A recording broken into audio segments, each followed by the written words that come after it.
Fala aí, galera. Estamos mais para uma aula de sociologia. Estamos aqui para estudar sobre política e Estado. Melhor, poder, política e Estado, tá bom? E a gente começa discutindo um pouco sobre o que seria poder na perspectiva do Max Weber, tá bom? O Max Weber é aquele autor lá das ações sociais, tá certo? E aí ele diz que o poder é o seguinte, ele se refere à imposição da própria vontade numa relação social, mesmo que haja resistência, ou seja, você concorda em se submeter ao poder de outra pessoa. Por mais que você resista, mas você termina acordando com isso, tá certo? Então, nesse sentido, para todas as relações sociais, certo? Seja ela de pessoas, entre pessoas, instituições ou coletividades, também tem relações de poder, né? E o poder ele pode se apresentar-se de várias maneiras, pode ser explícito ou não. Né? E aí tem três formas básicas de apresentação do poder. Poder econômico, poder ideológico e poder político, né? São as três formas de exercício de poder. O poder econômico se baseia em posses de bens materiais, tá certo? Como meios de produção, o poder entre o patrão e o empregado, né? Tá certo? Já o poder ideológico é aquele que vem através de ideias, né? De informações que tendem a influenciar o comportamento, né? Como o poder que vem pelos meios de comunicação sobre as pessoas, tá certo? E o poder político, né? Esse se fala de instrumentos e técnicas, tá certo? Para influenciar a conduta das pessoas, né? É o poder do convencimento dos partidos políticos, o candidato, né? O pleito sobre um eleitor. Então, seriam essas três formas de poder, tá bom? Segundo Max Weber, tá certo? As formas de exercício de poder também podem ser legítimas ou não, tá certo? Elas são legítimas, tá certo? Quando o quê? Quando as pessoas aceitam e se submetem àquele poder, àquela vontade do outro. E elas são ilegítimas quando usa-se a força coercitiva, quando tem o uso da força, a imposição da vontade do outro, tá certo? Como foi no caso das ditaduras, tá certo? Para vocês quererem, quem quiser aprofundar um pouco mais, podem assistir esse filme aqui, A Onda, tá certo? Fala um pouco sobre isso, sobre a questão do poder, tá bem? E aí, o Roberto Bobbio, tá bom? Ele vem falar o seguinte, ele vem dizer que né? Todo movimento também de resistência, todo poder, né? Também tem os que a gente chama de contrapoderes, né? Que é a resistência, né? Então, queira ou não, no poder de uma ditadura, de um fascismo, sempre surge o quê? A resistência a esses movimentos, a combater esses movimentos, que é o que a gente chama de contrapoder, tá bom? E aí, continuando, voltando ao Max Weber, ele diz também que existem formas de dominação. O poder não vem só o poder, né? O poder ele vem junto com formas de dominação, formas de você dominar o outro. E teria três tipos de dominações legítimas, que seria a dominação tradicional, a carismática e a racional legal. O que é a dominação tradicional? Seria essa crença em instituições, em regras transmitidas de geração em geração, tá certo? Que conduz as pessoas, conduz os indivíduos, né? E se baseia no costume para exercer dominação, né? Exemplo, o costume de todo mundo, a sociedade como a nossa, né? Que as pessoas são mais cristãs, então o costume, principalmente católica, né? Um país bastante católico, né? O costume das pessoas tirarem como dia de descanso o domingo, né? Então, é um tipo de dominação que segue dentro dessa questão da tradição que é passada de geração em geração, tá bom? Já a dominação carismática é quando a gente acredita que alguém, né? A gente crê que alguém tem qualidades excepcionais, né? O que o torna superior aos outros indivíduos, né?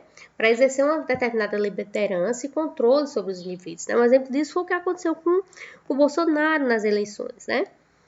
Para presidente.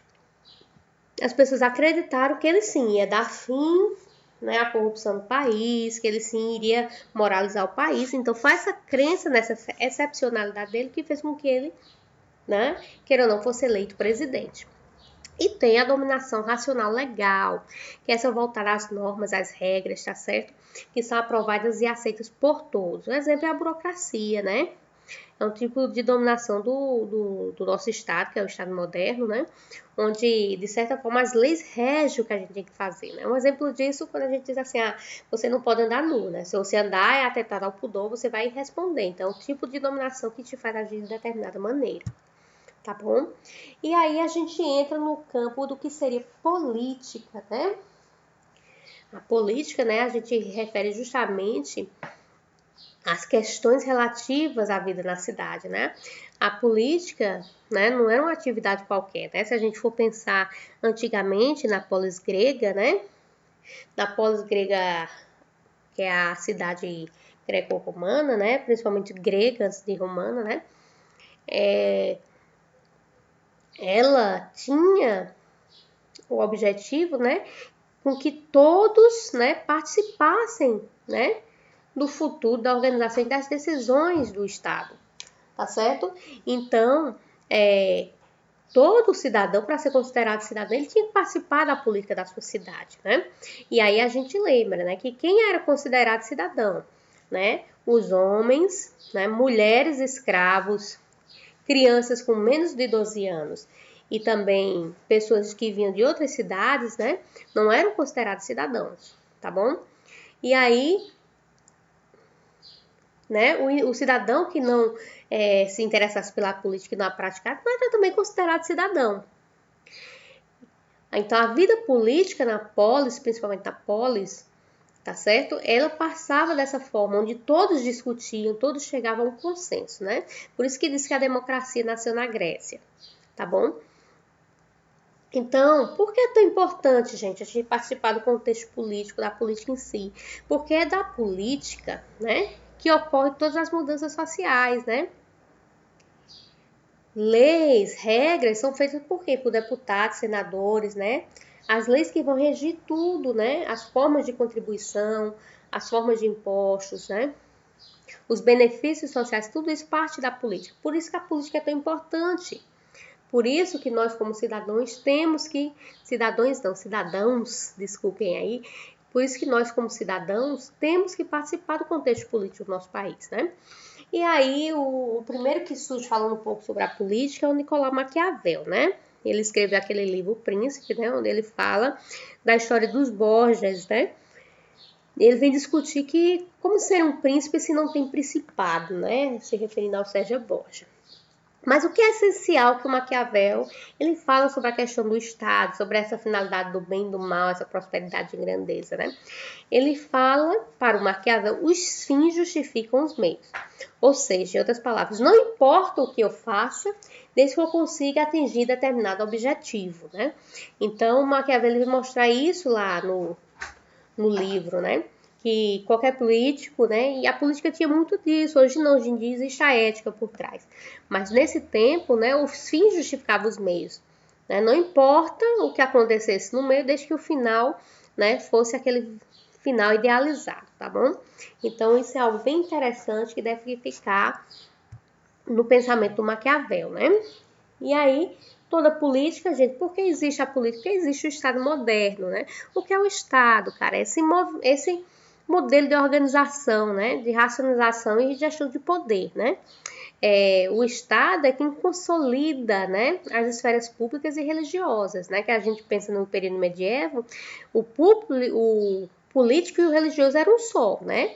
Era o clero que tinha todos os poderes políticos. Hoje não. Hoje em dia existe essa separação da esfera política e da esfera religiosa, tá bom? E aí, por quê? Porque isso modificou lá com as revoluções neoliberais, ou neoliberais não, as revoluções liberais, desculpem. Neoliberalismo a gente vai vir lá para frente, né? Então isso mudou com o quê? As revoluções liberais, principalmente a Revolução Francesa, né? Tá certo que vinha o quê? Vinha pedir por novos ideais, visto que no período medieval, também conhecido como período de trevas, né? Quem se opunha, né, à esfera religiosa também era considerado oposto à política, né? E terminava sendo morto na fogueira da Inquisição. Então, dentro das grandes revoluções, entre elas a Revolução Francesa, houve essa separação entre política e religião, tá bom? E aí, nesse novo contexto, né, o poder começa a ser é pensado dentro de uma estrutura administrativa, burocrática, né? Onde subtende-se que deveria ter pessoas qualificadas, técnicas, para estabelecer esses ideais, né? E evitar a impessoalidade e agir de forma dentro do bem comum, né? Nas relações entre governantes e governados, que a gente sabe que isso não ocorre de fato, mas essa era a ideia, né? E por falar nisso, é bom a gente também frisar que por mais que nosso Estado seja laico, né? É um Estado que é um Estado totalmente laico, quer dizer, livre da religião, né? Quando a gente pensa nisso, a gente ainda vê o quê? Tanto dentro do sistema educacional como do sistema eleitoral, ainda existe religião, né? Existe a bancada evangélica ali, né? No Senado, né?